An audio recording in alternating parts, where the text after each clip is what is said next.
the leader of the free world meeting with the leader of the world's Roman Catholics, who today are an estimated 1.2 billion people.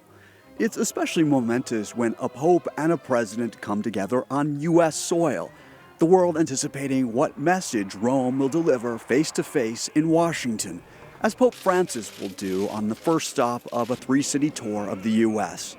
For years, traveling to the Vatican was the only way to get an audience with the Pope. After Napoleon exiled Pope Pius VII in 1809, the pontiff wouldn't leave Italy for more than 150 years. Who was the first U.S. president to host a pope? Woodrow Wilson was the first acting president to meet the Pope at the Vatican, followed by Eisenhower and JFK.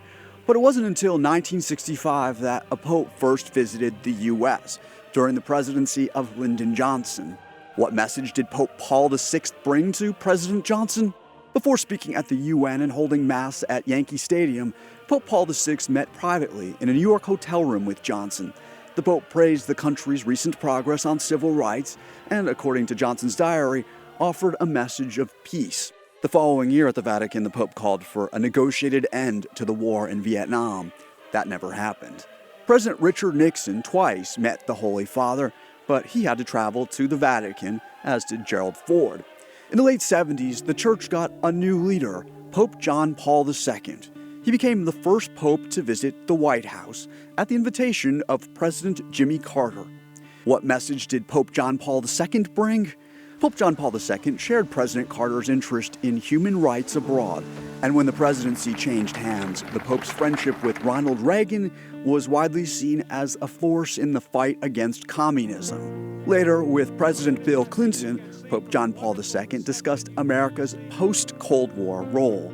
The leaders of nations and all who control the destinies of peoples accept them as true partners. Their later dialogues touched on the war in Bosnia and U.S. missile attacks on Iraq.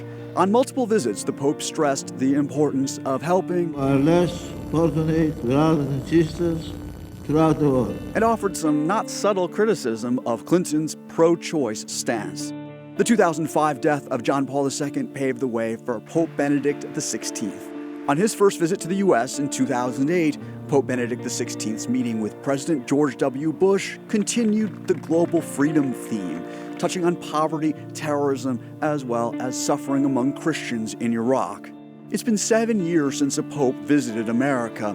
President Obama met the new pope, Francis, a year and a half ago at the Vatican. Now, the West Wing says Obama will welcome him at Joint Base Andrews and then officially greet him the next day at the White House. A pope who's spoken widely and passionately about immigration, climate change, prison reform, and inequality visits a country where, in terms of politics, those issues are front and center.